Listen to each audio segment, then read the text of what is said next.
Welcome to a Foxy Tech Tips tutorial on enabling or disabling access to the internet browser on PS4. If you find this video helpful, please consider subscribing to my channel and liking the video.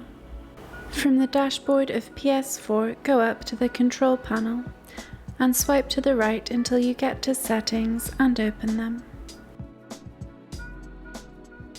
In Settings, select Parental Controls and Account Management.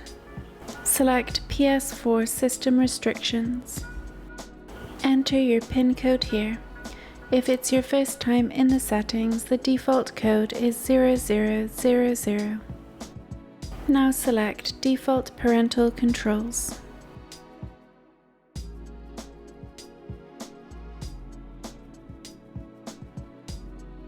Here select Use of Internet Browser.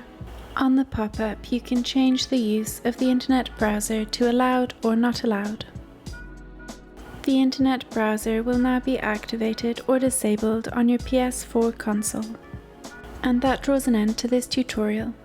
Please like the video if you found it helpful, and subscribe to Foxy Tech Tips for more PlayStation tips and tricks.